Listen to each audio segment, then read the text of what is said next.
Americans woke up today in a nation where the highest court in the land is now out of the closet, as open to listening to a legal argument that America has a king and not an elected president, that one man in our nation of laws might, just might, lawfully sit above the laws that apply to every single other American citizen.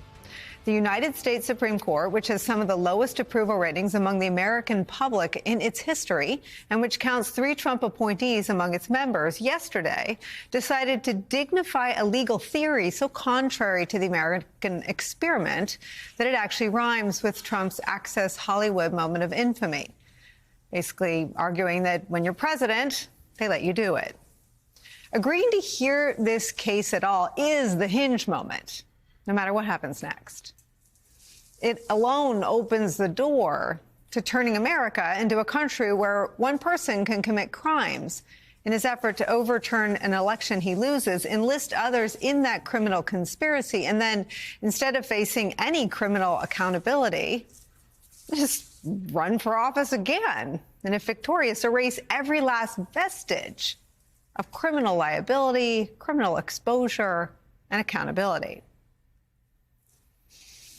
Let's also be crystal clear today about the logistical implications just of yesterday's news, a bell that cannot be unrung. As we've pointed out on this program over and over and over again, the Trump strategy is always the same one, and it's abundantly clear. It is always to delay, delay, delay, to run out the clock, slow down the entire legal process, exploit a defendant's due process rights so that a trial in any of these cases is so delayed and pushed back that it happens after the election, most likely.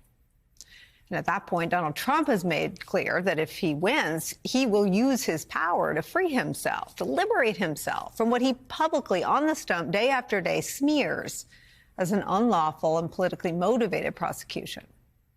Now, that tactic, whether wittingly or unwittingly, received a boon in yesterday's decision from the Supreme Court. The court's decision comes despite the enormously high stakes of actually having a trial in this election interference case, and an enormous and quite obvious civic and public interest in it. A poll released earlier this month shows that 64% of all Americans wanted to see Trump go on trial before November 5th, 2024.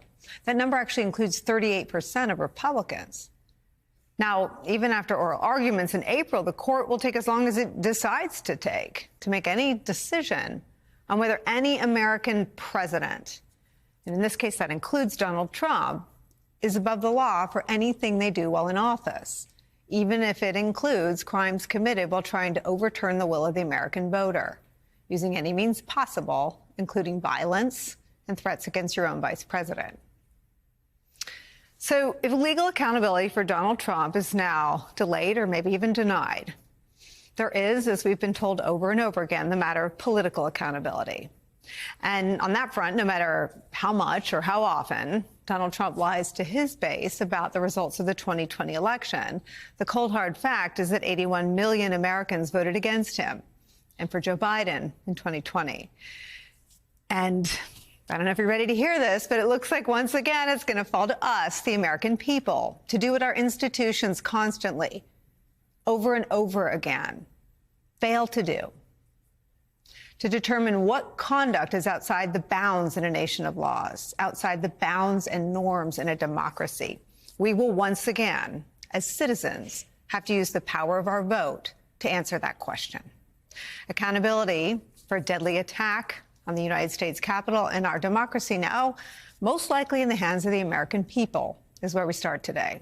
Former Capitol Police officer who protected the nation as a mob of Trump supporters carried out an insurrection and an attack on the U.S. Capitol. Harry Dunn is here. He's also now running for Congress in Maryland on the platform of protecting our country and our democracy. You were the best person to talk to and the only person I wanted to talk to after this news broke on our show, and I had sort of 24 hours to process it. And I know you write in your book that of all of the alleged crimes committed by Donald Trump, he should be, like any of us, accountable for all of them. But this one's different. Talk about that. Yeah, well, first of all, welcome back. I'm so happy to have you back on the air. I didn't get an opportunity to talk with you as early as some of the other people did, but Thank you. But you've hit the ground running because we are No we are at choice. this moment at time in this country. Yeah, well, exactly. We are at this moment in time in this country where, like you just said, the people are going to have to do the work for the institutions, and that's there's so many parallels that are at play here right now. The government right now is a government of the people, by the people, for the people. So we have to come. So I can't. Let me back up for a second. The blame for this solely, obviously, outside of Donald Trump, I put squarely on Mitch McConnell and the Senate Republicans who voted to acquit him when they had the opportunity to prevent this from happening. So first of all, I have to acknowledge that. But to go back to your point about the people, we need to get involved. This is the government is the government of us, the American people. And we don't want, majority of people, just in the polls that you've shown, majority of people don't want a criminal, a felon, to be running the president, and nobody is above the law. You know, I mean, what you remind me of, and I made a quick list. Of course, he's acquitted by the Senate after McConnell refers him for prosecution, then he votes to acquit. But after referred by the Republican leader of the Senate, there's no evidence that DOJ turns to do what McConnell suggests they do on that day, or the day after, or the day after, or the day after. It's not until the very public work of the Congressional Committee led by Chairman Benny Thompson. And I was thinking about this on my way in today, that we talk about institutions like they're absent human beings, but law enforcement wasn't an institution. It was you. It was Michael Fanone. It was Officer Sicknick. I mean, Congress wasn't just, a blob. It was Benny Thompson. It was Liz Cheney. I mean, witnesses weren't just institutional witnesses. It was Cassidy Hutchinson. It was Shaye Moss. It was Ruby. I mean, we separate institutions from people, but institutions are only as good as the people that are in them. And I wonder how that changes now your campaign and your conversation as you're out there.